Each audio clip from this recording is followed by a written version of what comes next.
Hello, and welcome back to another episode of Mind, Money, Soul. And today is part 3 of the Millionaire Secrets series. I thought the word then.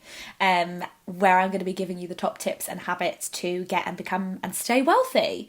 The last 2 episodes we talked about spending wisely and then about being smart with your decisions around like big financial decisions and commitments. And today we're talking about debt. So millionaires will get their debt cleared and steer clear from high interest consumer debt. Let's talk about it. So debt can actually be an amazing thing.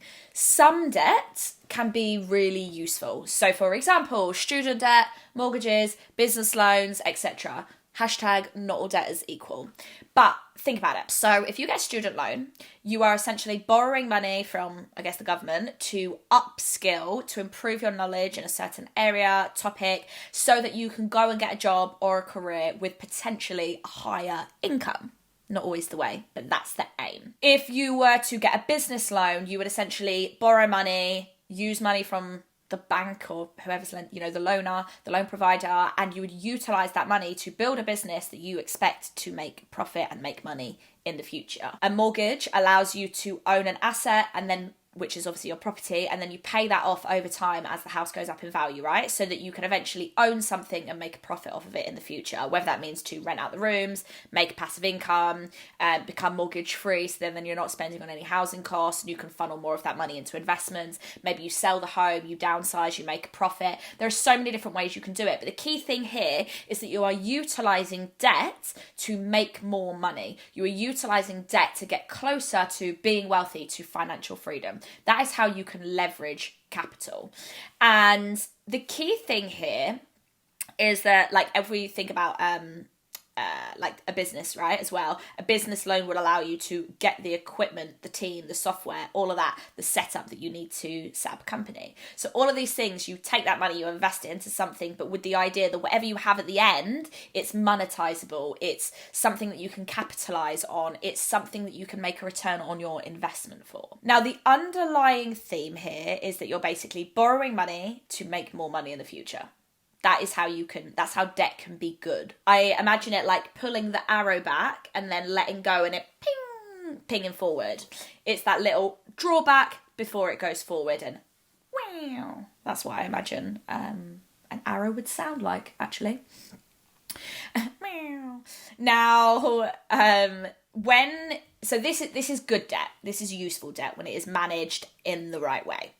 Then you have consumer debt. Now, this is money that is owed by consumers, us, which includes debt taken out to be purchased on goods that are consumables and do not appreciate. So essentially, what that means is spending money that is taken out of debt as debt, maybe in the form of loans, maybe in the form of store cards, credit cards, and you are spending it on items that don't go up in value. So holiday, food, clothes, etc. And in macroeconomic terms, it is a debt used to fund consumption rather than investment. So it's very different to what I was mentioning before. This is when debt can become bad when it becomes unmanageable. So if we have consumer debt that is also not managed responsibly and it becomes unmanageable, which is where you basically have more debt than you can afford to pay back, and or you're being charged a really high interest to have the debt. So essentially, you are paying for the privilege to have debt, which is crazy. The debt industry is like £1 billion industry. We won't go into it right now because it fucks me off. But basically, you are essentially paying for the privilege of having that. Now, one thing I do want to add on to this is that if you are things like cashback, payday loans, cashback loans, Wonga and stuff like that. They're like, hey, we'll give you money right now, really quick. We'll check you, but you're probably going to get it. But they will charge you a fucking insane interest rate.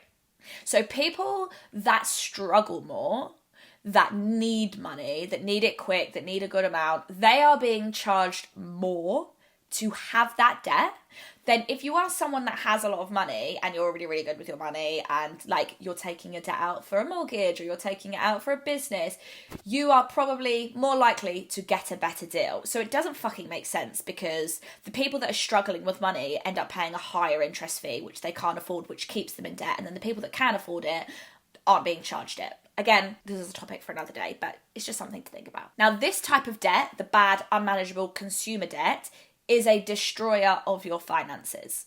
If you right now have credit cards and store cards and loans that have a high interest and you are paying back the minimum or not a lot, this is a destroyer of your finances. You are paying for the privilege of being in debt, and it eats into your ability to grow your money and work towards financial independence. Because your hard-earned money is going towards the big companies that have lent you this money. So it's like, the whole thanks, you've done me a favour, I'm going to now have to give you a shit ton of my money. And people who are in overwhelming and unmanageable debt, they're going to stay in it for longer because not only are they paying back the original amount that they borrowed, but they're also paying back the privilege of that. So this is where it can get really fucking messy. Now, yes, you have to deal with the consequences of taking it out. Sometimes you don't have a choice, and I completely respect that. And some people it was for, I don't know, I'm not going to give an example, but it could be I love how I just said, I'm not going to give an example, and then I go on to give an example. Okay, queen.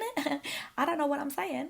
But in some instances, you don't have a choice. I say you're a family, you're a single mom, your washing machine breaks, you're like, these babies need clean clothes. I'm going to have to take out a loan so that I can afford to buy a new washing machine. Sometimes you don't have a choice. But sometimes, if we're being honest with ourselves, there are a lot of people, I'm sure, listening to this, who have taken out debt or spent money on credit cards, and it's just gone towards holidays and clothes and things that we wanted and that we convinced ourselves we needed.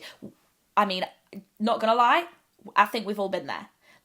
I definitely can say that I have done that in the past. Times where I've not been mindful with my money, or I've not been in the best head place, that's definitely happened. But what happens with this is that it puts you so far behind, and you feel like you're trying to keep up with people maybe, or the comparison trap because you see people on social media doing all of this stuff. But actually, all it is doing is holding you back. It is like a chain around your ankle. So I'm going to give you an example, right? Let's think about it like this. If you have a credit card with a £10,000 limit. Now, just to caveat to this, I'm a big fan of credit cards when they use responsibility and when you spend it on things that you know that you can afford. I think I actually have another episode talking about how to use credit responsibly. And if I don't, I'll make one.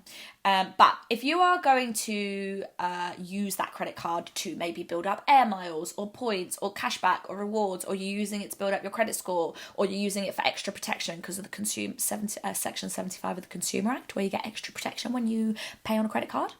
All of these things are so good and so useful, right? But if you get out of hand, you start spending, and you're only paying back the minimum each month, that is where it can get messy. So let's just say you spent £1,000 in the first month, and then you pay back the minimum of £100 the following month. So you've still got a £900 balance to clear.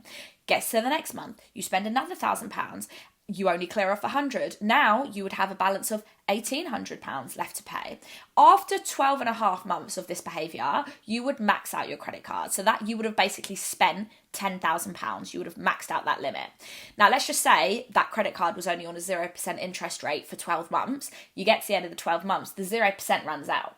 So if you had an APR, so the percentage was high, you start paying interest on the full balance.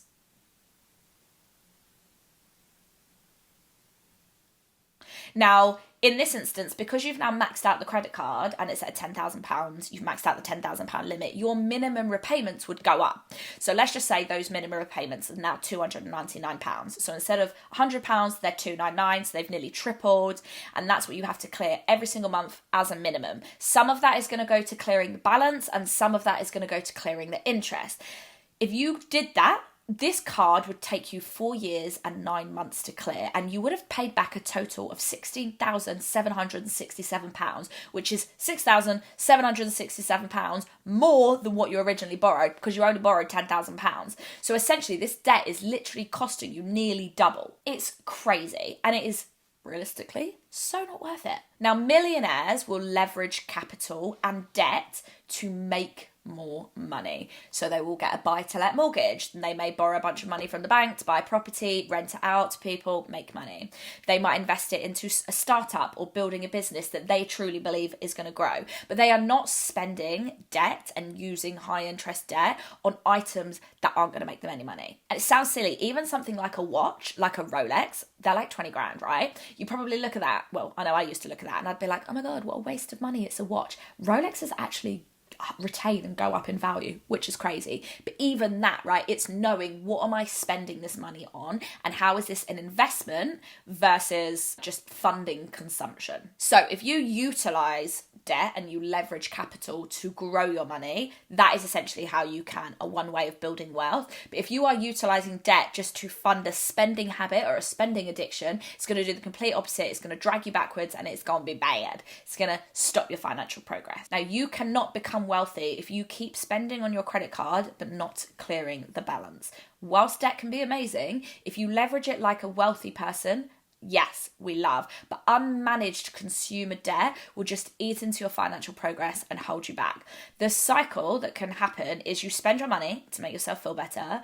You have to pay back that bill after you've got the enjoyment out of the purchase, which is so annoying. You get annoyed at yourself because you're like, oh my God, why did I take out debt to do this? You feel a low emotion, maybe you feel sad, maybe you feel stressed. You then spend more on that credit card thinking it will make you feel better, but then the process repeats itself. It's literally like running on a treadmill and hoping to reach the top of Mount Everest. It's never going to happen, baby. You're staying in the same place. You're doing all this hard work, but you are getting nowhere. And only clearing the minimum repayment each month on a credit card that's not 0% interest means that you're currently paying for the privilege of being in debt. We don't want that. So think like a millionaire, get that high interest debt cleared, and then start to use and leverage debt to make you more money. And if you don't trust yourself with debt and credit and all of that, then work on your relationship with money first, because there's something there that's making you say, I don't trust yourself. I don't trust you with money, baby. And we don't want that. We want to trust ourselves and our own capabilities.